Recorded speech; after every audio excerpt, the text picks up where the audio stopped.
motorcycle accident. Sweet James will make insurance companies pay. Are you through? I'm just warming up. From the firm that's won over $1 billion for their clients comes Sweet Justice with Sweet James. 1.5 million people in the U.S. have type 1 diabetes. My son is one of them. We didn't know a whole lot about diabetes when Ben was diagnosed at the age of 12. Since then, a lot has changed. There are now better treatments to manage type 1, and we are getting closer to a cure. Breakthrough T1D is leading the way in these scientific achievements, and we are committed to finding better ways to treat type 1 diabetes and its complications. Find out more at breakthrought1d.org.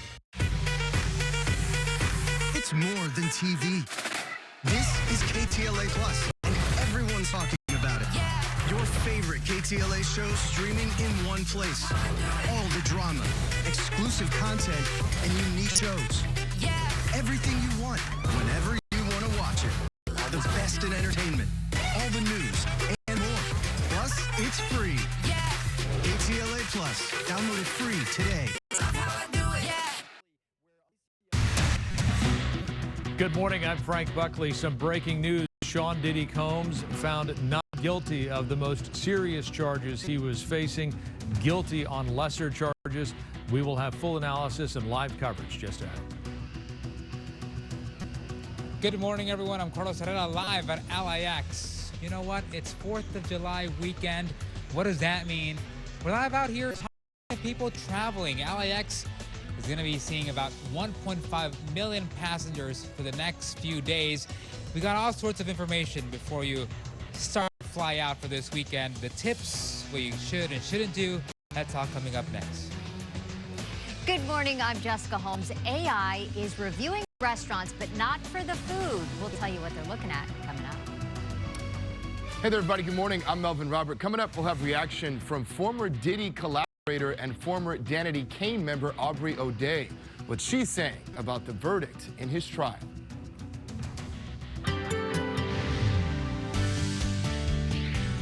All right, good morning, everybody. We have some clouds bumping up against foothills and mountains for the Mount Wilson shot. Generally overcast in a lot of areas, but the clearing has begun. 71 today at coastal areas. Downtown Los Angeles up to 80, and the San Fernando Valley reaching a high of 92 degrees. Orange County inland, 80, 86 inland Empire, high desert, 97 degrees. Give you a full forecast and take you all the way through the holiday weekend in just a moment. Ginger with traffic. Yeah, I have a feeling that you're going to start to like what you see with the weather and, of course, with the traffic as well, just because we're going to start to see some lighter conditions. But here's the thing. This 10 freeway is still at a standstill. We are expecting it to clear soon. So maybe by the time you get to the stretch of the 10 freeway, the westbound side, remember, this is our only outstanding signal. The westbound side at White Avenue is we have this fatality investigation. We no longer see any of the units on the freeway. Maybe they're a little bit farther back on the freeway here, and now we start to see some of the cars going through. So perhaps they're slowly starting to release those lanes. We cannot clear the Siglet until we get the official word from the CHP, but it looks like that is already in the process of happening. And then soon we'll start to see to the right there, to the left, excuse me, right above where it says 429, we'll start to see some cars come through there as well. That's the White Avenue on-ramp that is also shut down. But yes, we're going to get that official word of the clearing soon. We see that those cars are now moving on that 10 westbound side. Originally, all those westbound lanes were closed. Eastbound side is now becoming challenging because right here at Archibald, calling for a multi-car crash that's in lanes.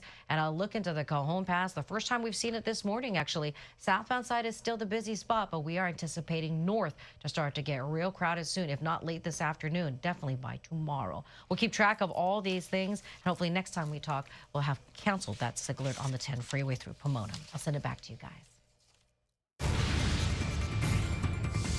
And we begin the 8 o'clock hour with the breaking news that jurors have reached verdicts in the Sean Diddy Combs federal trial. KTLA's Annie Rose Ramos with the details from our newsroom. Annie Rose, good morning.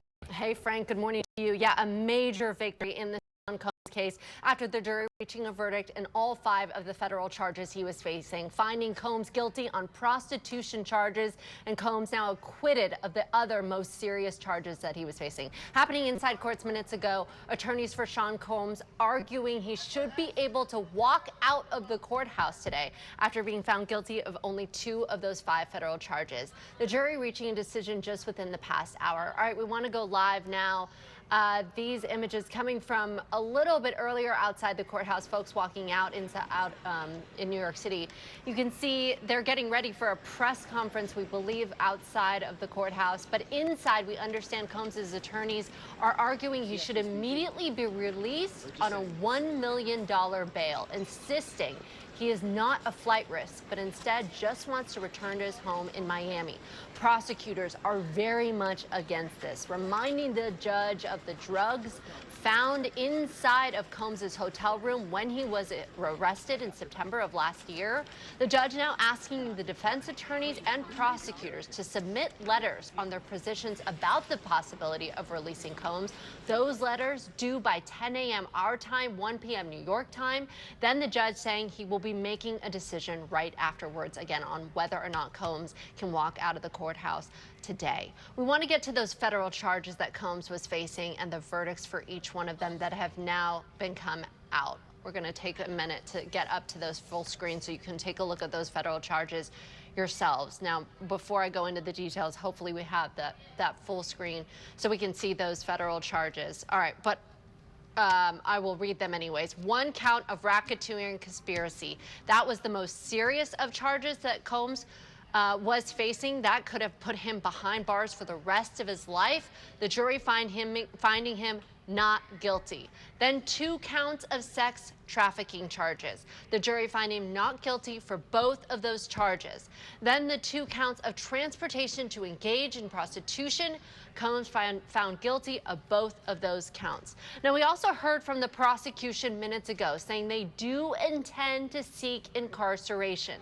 The assistant U.S. attorney saying the trial showed evidence of extensive abuse and prolific drug use that the defense did not contest. And for that, she said the government intends to seek a sentence of incarceration and that Combs still faces up to 20 years in prison for the 2 counts he has been convicted of, 10 years for each count of prostitution that he has been found guilty of. Now, we did see images of Combs' family arriving in court today. We saw them leaving the courthouse moments ago. Smiles on many of their faces. During the jury's deliberations earlier this morning, Combs leading his family in a prayer inside the courthouse. Combs whispering to his mother at one point yesterday that I love you and I'm going to be all right. Now, after 10 long weeks, the judge this morning thanking jurors for their, quote, tremendous sacrifice, saying he would meet with the jurors personally to thank them for their service.